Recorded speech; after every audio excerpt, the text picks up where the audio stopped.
símbolo de la organización. Soy Charles Handy, y esta es la casa en donde vivo desde hace casi 30 años. De hecho, esta casa es como un símbolo de lo que voy a decirles sobre las organizaciones. Se construyó hace 100 años para un abogado de Londres y su familia. Y ahora tiene 8 apartamentos. Exactamente el mismo número de personas vivían aquí hace 100 años, solo que ahora, naturalmente, viven en distintos espacios, los usan de distinta manera y se relacionan entre ellos de una forma muy diferente. Pero el exterior de la casa es exactamente igual. Con las organizaciones sucede lo mismo. Desde fuera pueden parecer iguales, pero dentro hay muchos espacios diferentes, tanto metafórica como físicamente, y la gente se relaciona en ellos de manera muy distinta. Las organizaciones, de hecho, no son lo que solían ser. Y puedo decir que, con certeza, las organizaciones ya no serán las mismas nunca más. Lo cual puede desconcertarnos si queremos ganarnos la vida en ellas o si intentamos trabajar en una o que una trabaje para nosotros. En este vídeo espero darles algunos indicios de cómo van a ser y de cómo pueden hacerlas trabajar de forma más efectiva.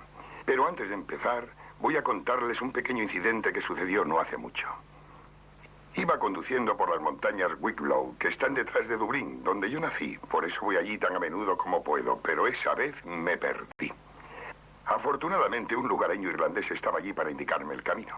Ah, es muy fácil, me dijo. Siga todo recto por el mismo camino. Después de 3 kilómetros bajará una colina y cruzará un pequeño puente. Y a mano derecha verá el bar de Davy. ¿Lo ha entendido?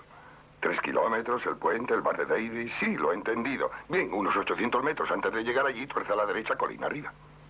Bueno, mientras iba en el coche intentando descifrar esas bastante confusas indicaciones, me di cuenta de que en realidad él me había definido el problema con el que he visto se enfrentan muchas organizaciones. Y también muchos individuos hoy en día. Si seguimos recto por el mismo camino por el que vamos, puede que no nos percatemos del camino del futuro hasta que ya sea demasiado tarde y terminemos en el bar de Davy cuando ya no podamos hacer otra cosa más que beber algo. Pensar en los tiempos pasados y cómo habrían sido si hubiéramos encontrado ese camino a la derecha, colina arriba. Bien, espero proporcionarles algunas indicaciones útiles para que sean capaces de encontrar ese camino antes de que lleguen al bar de Davy. La curva sigmoidal. Lo primero que quiero presentarles es la curva sigmoidal. Es una curva en forma de S que define y definirá el camino que recorren muchas cosas de la vida. Una pendiente en ascenso cuando se está aprendiendo, después el desarrollo y el éxito, que nos gustaría que continuara para siempre, pero naturalmente no es así. Todo éxito se debilita al final, todo decae. La forma de la curva sigmoidal representa la historia del Imperio Romano, del británico, del ruso y de cualquier imperio venidero, sospecho. Es la historia de cualquier producto que tiene su ciclo de vida. Es la historia de cualquier organización. El término medio de vida de una organización, después de todo, es de 40 años. Y si echan un vistazo a la lista de las mayores 500 empresas según Fortune de hace tan solo 7 años, solo el 40% de ellas sobreviven de forma independiente. Las organizaciones se debilitan como todo lo demás. Es la historia, me temo, de muchas carreras que, estando en la cima, de pronto declinan. Y de las relaciones, que no son eternas, pocas lo son. Pues vaya historia más deprimente, pueden pensar. Todo lo que puedo hacer es saber en qué punto estoy de la curva sigmoidal y ver lo rápido que asciendo para derrumbarme después. Pero hay una esperanza en la curva sigmoidal. Si se puede generar una segunda curva antes de que la primera alcance su cenit, se podrá seguir creciendo con éxito. Sin embargo, hay un problema. Como he dicho, la segunda curva debe empezar antes de que la primera llegue a su punto máximo, al punto A. Pero ya próximos al punto A, en lo único y en lo último en que quieren pensar es en cambiar algo, porque todos los mensajes que reciben son que lo están haciendo muy bien. He estado sentado al fondo de una sala observando al presidente de una de nuestras grandes empresas hablar a sus ejecutivos.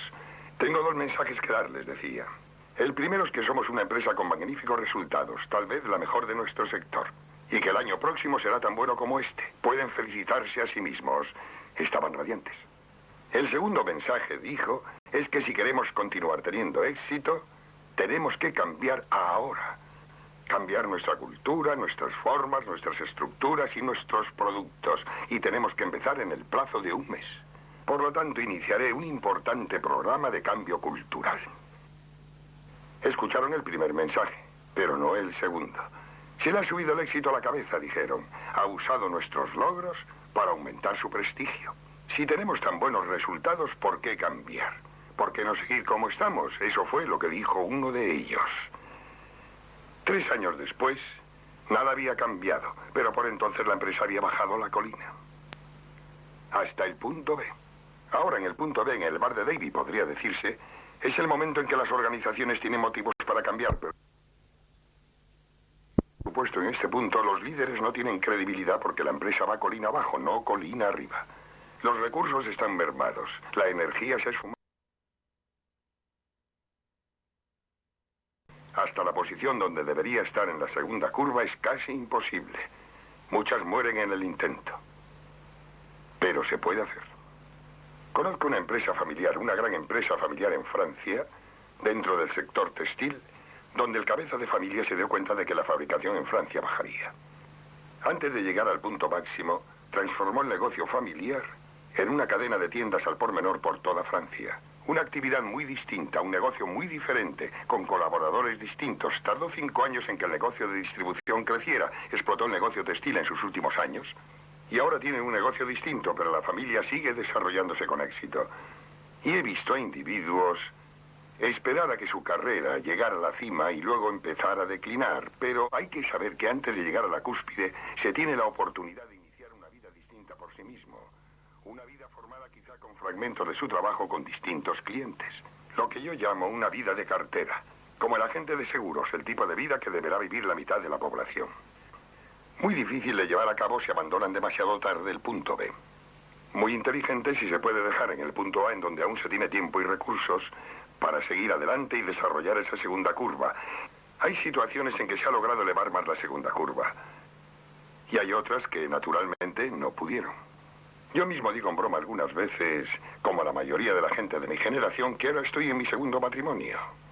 Pero con la misma mujer, así es más barato y más bonito. Lo que ha sucedido es que hemos tenido una primera curva, un matrimonio tradicional, yo inmerso en mi trabajo y ella en casa. Éramos felices, pero después, claro, cuando los hijos se fueron de casa y el trabajo cambió en cierto sentido y yo me hice independiente, algo tenía que cambiar. Nosotros renegociamos nuestra relación de pareja y ahora estamos en nuestra segunda curva. Una relación muy diferente, un matrimonio muy distinto, pero con la misma mujer. Es el camino con el que muchos matrimonios y relaciones podrían sobrevivir. Por lo que el mensaje a las organizaciones y a los individuos es, primero, averiguar en qué punto de la primera curva se encuentran y segundo, cómo va a ser la segunda curva. Eso parece fácil, pero no lo es. Siempre se tiende a pensar que uno está al pie de la curva ascendente, cuando en realidad puede estar en la cima. Asumir que se está en el punto A, incluso entonces no es fácil, porque en ese área, la cima, es un área de gran confusión. Conviven 2 culturas, 2 maneras de hacer las cosas, 2 equipos de gente.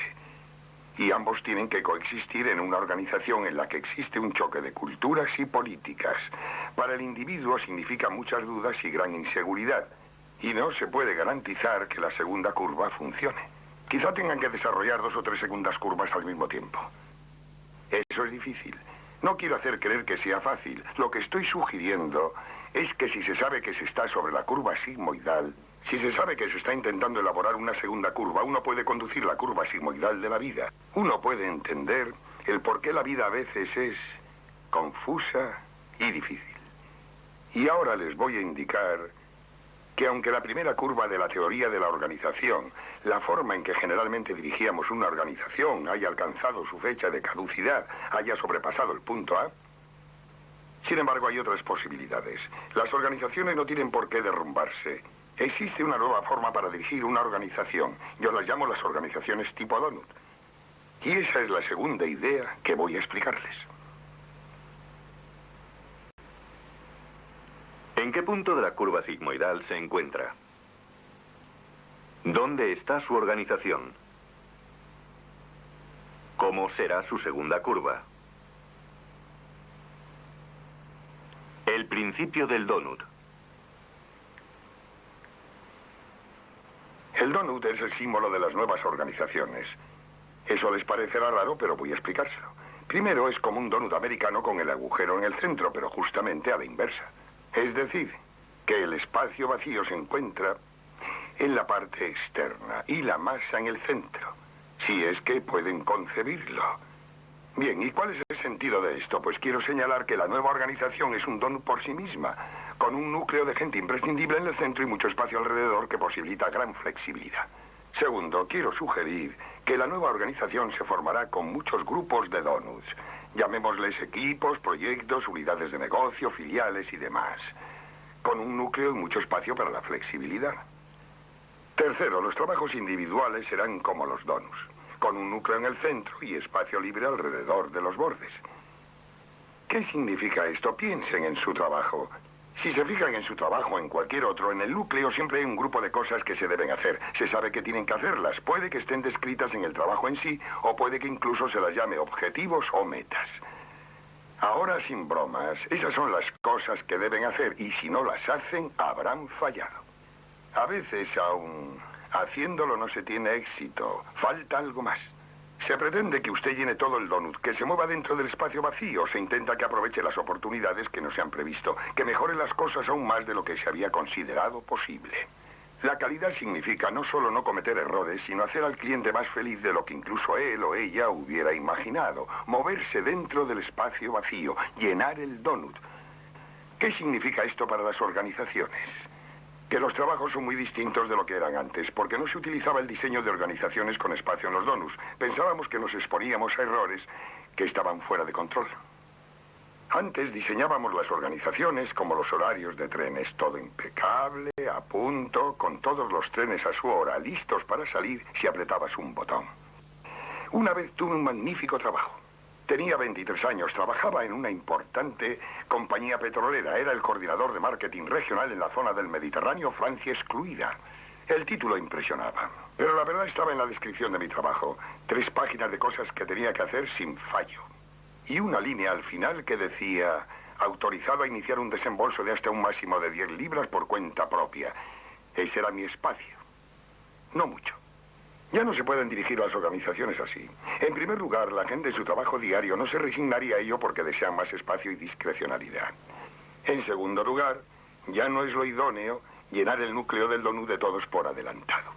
Ya no se pueden preparar horarios de trenes para las organizaciones. El mundo es demasiado fluido. En tercer lugar, es demasiado caro intentar hacer eso.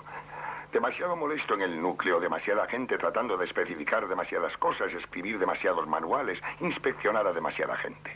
Inspectores controlando y supervisando siempre. El imperio comunista se desmoronó porque trató de dirigir las cosas desde el núcleo sin espacio para los donuts. Y los grandes imperios empresariales totalitarios se encuentran con el mismo problema, demasiado caro, por lo que se desmoronan. Al núcleo hay que dejarle ir. Asimismo, las organizaciones tienen que diseñar grupos tipo donuts y luego diseñar toda la organización del mismo modo, porque hoy en día una organización tiene un centro de gente imprescindible con cometidos necesarios, rodeados de un montón de gente flexible, subcontratistas, proveedores, individuos, creando nuevas oportunidades para ellos, y toda la organización es como un donut completo, hecho asimismo de interminables donuts, los cuales pueden tener una vida de 5 años, de 3 años o incluso de 6 meses. A estos grupos les llamamos donuts, equipos, grupos de proyecto, task force, unidades de negocio, filiales. Pero de hecho todos son donuts, en el sentido de que tienen unas obligaciones comunes y también oportunidades de desarrollo. Y sus vidas, sus propias vidas, son un donut, un centro de responsabilidades y el resto espacio. Y si no llenan el espacio, tal vez habrán sobrevivido, pero ¿es suficiente que en su lápida ponga sobrevivió? Alguien dijo una vez que cuando uno se muere, solo ha utilizado el 25% de su talento. No se puede probar que sea cierto, pero puede que lo sea. Eso significa que no se ha realizado el potencial de su donut. Paseando por un jardín de esculturas en Minneapolis el año pasado, vi una estatua, una escultura que me impresionó. Era una gabardina de bronce vacía, sin nadie dentro. Me pareció que simbolizaba a la persona que no había llenado su donut. Tan solo una gabardina vacía. No deberíamos ser así. Las organizaciones no pueden permitirse ese lujo. Diseñar donuts sobre el papel es fácil, podría pensar alguien. Pero existen muchas implicaciones. Primero, cuando se diseña un donut y se define el núcleo Y el perímetro, los límites, hay que controlar a la gente. No por los métodos, sino por los resultados. Hay que concretar no tanto lo que hacen, sino lo que queremos que realicen. Eso no es fácil. Así no es como hacíamos las cosas antes. Depende de ellos el modo como lograrlo. Nosotros solo tenemos que decirles qué alcanzar. La segunda implicación es que los donuts tienen roles pero no jerarquía.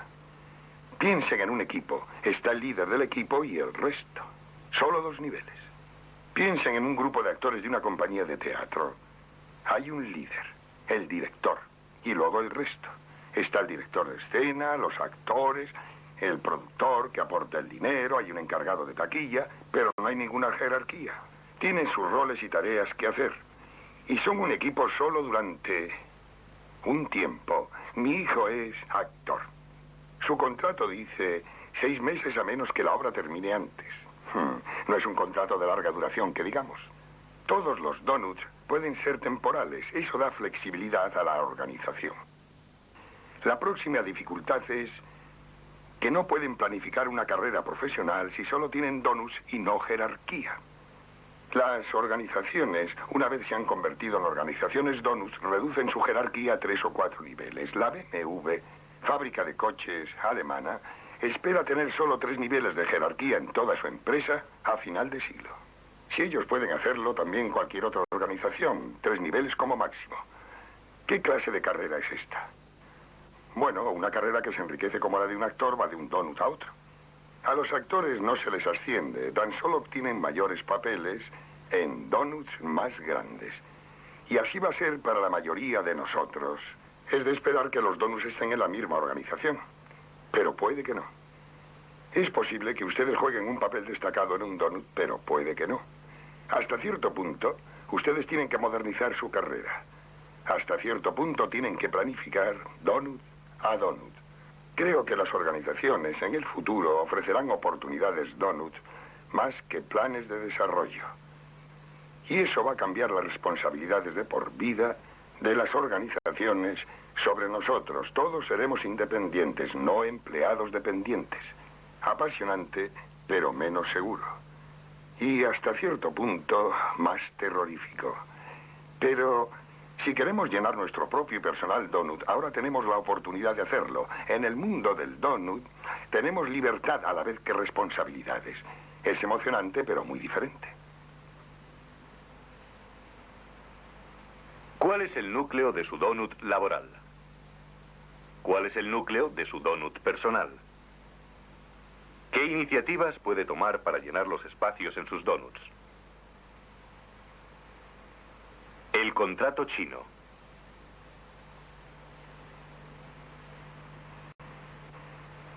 La organización donut, no obstante, depende totalmente del principio del contrato chino. Y pueden preguntarme qué es el contrato chino. Pues lo descubrí cuando era un joven ejecutivo en el negocio del petróleo en el sureste de Asia. Uno de mis primeros trabajos fue renegociar los contratos del aceite lubricante con nuestro gran proveedor chino. Y allá fui. Regateamos, razonamos, discutimos, descuentos, condiciones de crédito y demás. Al final llegamos a un acuerdo amigable. Nos dimos la mano, tomamos la ritual taza de té. Después alcancé mi maletín y sacando el formulario de contrato de la compañía empecé a rellenar sus apartados. Un momento, me dijo, lo que está rellenando no será el documento legal que espera que firme. Yo le dije que sí, naturalmente hemos acordado todos los términos y él contestó, en este caso se rompe el acuerdo. Le pregunté perplejo qué quiere decir. Respondió, si esto que voy a firmar es un documento legal, me hace pensar que usted cree que ha conseguido un trato mejor que yo en esta negociación y va a utilizar a sus abogados y a la ley para que se cumpla. En mi cultura, continuó, un buen trato es aquel que no necesita abogados porque las dos partes obtienen el mismo beneficio y por consiguiente es apoyado por ambas partes. Tal vez tengamos que renegociar las condiciones de vez en cuando para asegurarnos que el equilibrio se mantiene. De esta manera hay más confianza, más compromiso y menos gastos. Lo siento, pero no me fío de sus papeles. Bueno, eso me hizo pensar. Porque lo que me dijo era algo que yo ya sabía hace mucho, por supuesto. Esa copropiedad es la forma de comprometerse. Y ese compromiso, no triunfo, es la forma de avanzar. Pero me he criado en una tradición diferente, en la cual una buena negociación es aquella en la que uno sale más beneficiado. Esto me hizo replantearme todas mis prioridades. Lo que él estaba diciendo era y es un pensamiento esencial para la organización tipo Donut. Porque a quienes no contrata y emplea directamente no los puede mandar. La mitad de la gente que trabaje para una organización Donut estará fuera de la organización, trabajando para sí mismos o empleados por otros. No puede decirles lo que tienen que hacer y a los que están dentro se les dará un amplio margen de discrecionalidad sobre lo que hacen. No se puede invadir su territorio y decirles así es como hay que hacerlo. Sería como decirles le autorizo a hacer esto, pero le desautorizaré si lo hace de alguna forma que no me guste. No tiene sentido, no es práctico. La organización Donut no tiene que basarse en el ordeno y mando, sino en compromisos y acuerdos. Y mejor que sean contratos chinos o perderán mucho dinero en abogados. Quizá envidiemos al centurión de la Biblia que decía, le digo a un hombre ve y él va. Y a otro ven y viene. Pero me temo que no llegaría muy lejos en las organizaciones Donut del futuro. Ahora este tipo de principio del contrato chino está introduciéndose en todos sitios dentro de nuestra sociedad y no es fácil ponerle en práctica, pero merece la pena. Por ejemplo, me gustaría ver en nuestras vidas privadas cuántos de nosotros hablamos ahora de nuestros compañeros en vez de marido o esposa. Y cuántos en esas relaciones parece que poco a poco van confiando en informales contratos chinos, no en el documento obligatorio y legal del matrimonio para mantener a la pareja unida. Y el lenguaje de las nuevas organizaciones es claramente la de una asociación entre los varios donuts, por lo que las organizaciones cruzarán inversiones, por ejemplo, con sus proveedores o los formarán para su mutuo beneficio. El análisis de mercado es un instrumento valioso pero frío, del que se abusó en las viejas negociaciones y que debe ser utilizado cuidadosamente en el nuevo mundo de las organizaciones donut. Las consecuencias de todo ello realmente son sumamente importantes. Por ejemplo, creo que la remuneración será muy distinta. Nos gustaría que a nuestra gente, a nuestros empleados, no se les llamara más empleados, sino que ellos mismos se sintieran miembros de la organización. Para que, si quieren, puedan participar en los beneficios de la organización, pero, por supuesto, también en los tiempos duros. Así que sus ingresos, tal vez en un futuro, se compongan de 4 partes. En un buen año, solo el 50% del total de los ingresos vendrá dado por su salario base. Este dependerá de su categoría en la organización, de su competencia y de su experiencia, pero otro 20% procederá de su participación en el beneficio total de la empresa. Un 20% más de su participación en varios donuts y el valor que han agregado. Y quizá el 10% según la valoración personal de alguien sobre su propia contribución en el total de la organización. En un buen año se doblarán sus ingresos, en uno malo solamente obtendrá el salario base. Pero este sistema funciona a largo plazo, pues las personas participan en los beneficios de la organización y no se les exprime pensando únicamente en las ganancias de la empresa. Simplemente se reducen sus ingresos al salario base en años malos. Esto no solo tiene que ver con la remuneración, es mucho más que eso. Es un contrato chino entre el individuo y la organización. A gran escala, en la sociedad en conjunto, necesitamos un colosal contrato chino entre aquellas personas que ganan dinero y las que aún no lo han ganado. Déjenme que lo aclare. En la mayoría de los países, y sobre todo en este, el 70% del trabajo que se tendrá que hacer en el próximo siglo requerirá habilidades mentales, no manuales. La capacidad intelectual necesaria para aprobar un examen de entrada en la universidad es lo que en Gran Bretaña llamamos nivel A o selectividad en el continente. Lo que se estudia hasta los 18 años. Así que el 70% de la futura mano de obra necesitará esa educación básica. El 30% del trabajo, no obstante, aún seguirán haciéndolo los operarios manuales. La gente que conduce un autobús, barre las calles, los programadores, los vendedores, etc. Desgraciadamente, en Gran Bretaña lo hacemos al revés. Educamos al 30% de la población al nivel requerido por el 70% de los trabajos y al 70% de la población al nivel requerido por el 30% de los trabajos. Si no actuamos con cuidado, tendremos el 40% de parados y el 40% del trabajo que se podría hacer en esta comunidad no podrá ser realizado en ella y se hará en otro sitio. El país irá a la bancarrota y mucha gente se quedará sin empleo. El tipo de contrato chino del que estoy hablando dice: aquellos que estén trabajando actualmente van a tener que sacrificar una buena parte de lo que ganan para proporcionar medios de educación y desarrollo a los que trabajarán el día de mañana.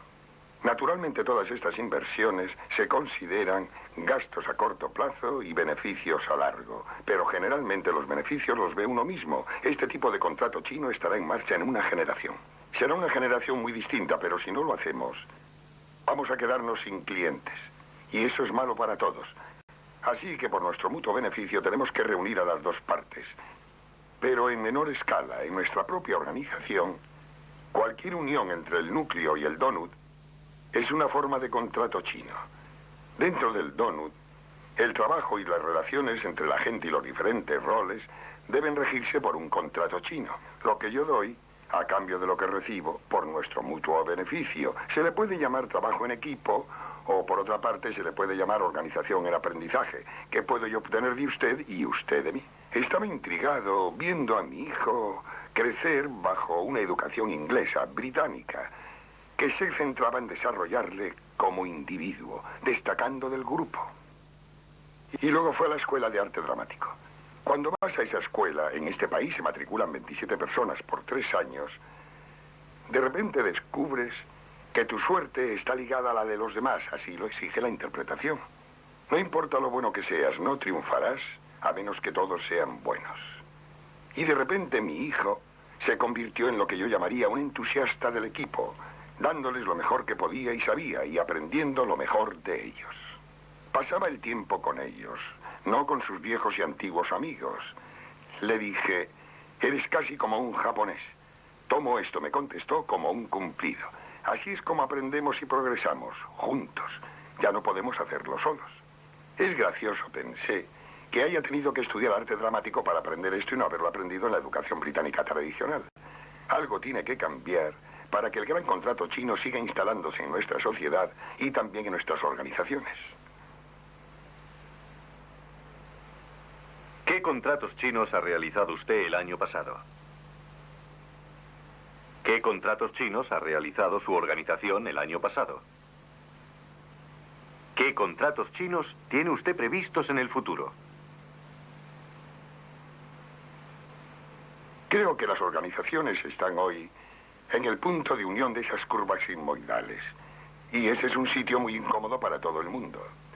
Muchos miramos atrás a las organizaciones con melancolía de cómo eran, con la certeza y precisión de que estaban allí. Aún me acuerdo cuando ingresé en la compañía de petróleos hace tiempo. Podían disponer de mi vida con toda seguridad durante los siguientes 50 años. De hecho, no resultó así ni para ellos ni para mí. Pero estuvo bien entonces.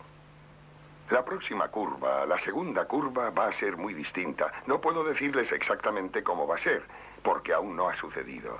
No puedo darles una guía o unas reglas, ni siquiera un camino. Tan solo puedo darles unas indicaciones generales de cómo me parece que se va a producir. Lo que sí sé es que será mucho más fluida, mucho más provisional en muchos aspectos. La mayoría pasaremos parte de nuestra vida trabajando por cuenta propia. Cuando trabajemos dentro de una organización tendremos mucha más autonomía y eso a veces será incómodo. Lo que sí sé es que, a pesar de toda la incertidumbre, será una época de grandes oportunidades, en la que controlaremos más nuestras propias vidas, dentro y fuera de las organizaciones. Una oportunidad para llenar esas gabardinas vacías, para usar todos los talentos que en realidad tenemos, para llenar nuestros propios donuts.